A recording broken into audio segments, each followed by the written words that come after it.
خدا کے نام سے جو بڑا مہربان نہایت رحم کرنے والا ہے۔ ہمارے چینل میں خوش آمدید۔ اگر آپ یہاں پہلی بار آئے ہیں تو براہ کرم ہمارے چینل کو سبسکرائب کریں۔ آجوج اور ماجوج کون ہے؟ آجوج اور ماجوج، جنہیں اسلامی روایت میں آجوج اور ماجوج کے نام سے جانا جاتا ہے، دو تباہ کن قوتوں قبائل کے طور پر بیان کیے گئے ہیں جو اسلامی اور ہدویسہ صحیفوں میں مذکور ہیں۔ انہیں قیامت سے پہلے کے دور کے انتشار اور تباہی کے ساتھ جوڑا گیا ہے۔ قرآن مجید میں آجوج اور ماجوج کا ذکر سورہ کہف 18، 93، 98 اور سورہ انبیاء 21، 96 میں آیا ہے۔ قرآن ان کی کہانی نیک بادشاہ ذوالقرنین کے سیاق و سباق میں بیان کرتا ہے، جنہوں نے انہیں ایک بڑی رکاوٹ کے پیچھے قید کیا تاکہ دنیا کو ان کی تباہ کاریوں سے محفوظ رکھا جا سکے۔ ان کا ظہور قیامت کی نشانیوں میں سے ایک کے طور پر پیش کیا گیا ہے، جو دنیا میں وسیع پیمانے پر انتشار اور تباہی کا باعث بنے گا۔ بابل اور اسلامی حوالے۔ بابل نقطہ نظر۔ بائبل میں آجوج اور ماجوج کا ذکر حزقیل کی کتاب باب 38، 39 اور مکاشفہ کی کتاب 20، 7، 9 میں آتا ہے۔ انہیں ایسی ہستیاں اقوام کے طور پر پیش کیا گیا ہے جو راست بازوں کے خلاف اٹھتی ہیں لیکن آخر کار الہی مداخلت کے ذریعے شکست کھاتی ہیں۔ حزقیل میں وہ ایک شمالی اتحاد کی نمائندگی کرتے ہیں جو اسرائیل پر حملہ کرتا ہے لیکن خدا کے ذریعے تباہ ہو جاتا ہے۔ مکاشفہ میں وہ قیامت کے مرکے کے حصے کے طور پر دوبارہ ظاہر ہوتے ہیں۔ اسلامی نقطہ نظر۔ اسلامی روایت میں آجوج اور ماجوج کو دو وسیع قبائل کے طور پر بیان کیا گیا ہے جو شدید فساد اور تباہی کا باعث بنتے ہیں۔ وہ قیامت کی بڑی نشانیوں میں شامل ہیں اور ان کی رہائی انسانیت کے سامنے آخری آزمائشوں میں سے ایک کے طور پر پیش کی گئی ہے۔ اسلامی اسکیٹولوجی کے مطابق ان کی کہانی ذوالقرنین کی شخصیت سے جڑی ہوئی ہے، جو ایک نیک اور طاقتور حکمران تھے جنہیں اللہ نے انسانیت کو ان کی شرارت سے بچانے کا حکم دیا۔ آجوج اور ماجوج کہاں قید ہے؟ قرآن مجید بیان کرتا ہے کہ ذوالقرنین دو پہاڑوں کے درمیان ایک علاقے میں پہنچے جہاں انہیں ایسے لوگ ملے جو آجوج اور ماجوج کے تباہ کن حملوں سے پریشان تھے۔ ان لوگوں نے ان سے درخواست کی کہ وہ ایک رکاوٹ تعمیر کریں تاکہ ان قبائل کو قید کیا جا سکے۔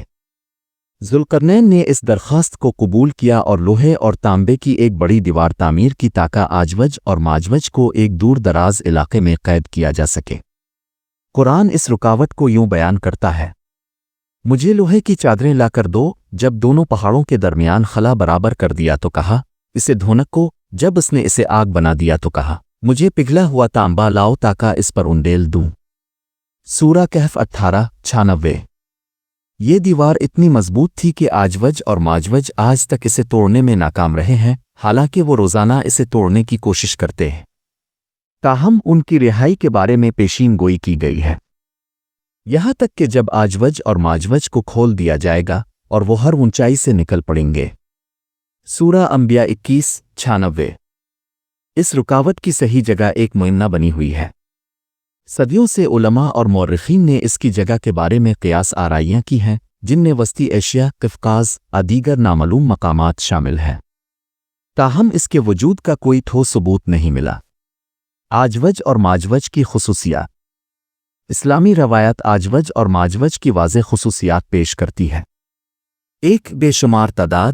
کہا جاتا ہے کہ ان کی تعداد انتہائی زیادہ ہے، اور احادیث میں ذکر ہے کہ ان کی آبادی انسانیت کی مجموعی آبادی سے کہیں زیادہ ہے۔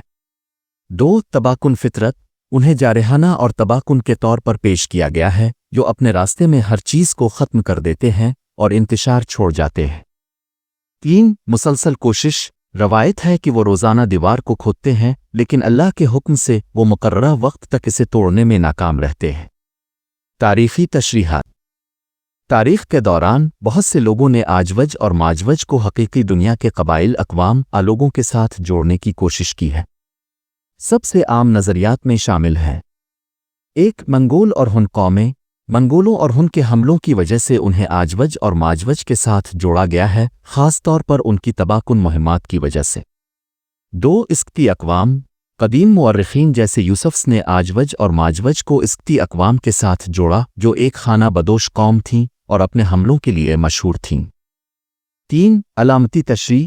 بعض علماء کا خیال ہے کہ آجوج اور ماجوج کسی خاص قبائل کی نمائندگی نہیں کرتے بلکہ وسیع پیمانے پر انتشار اور اخلاقی فساد کی علامت ہے۔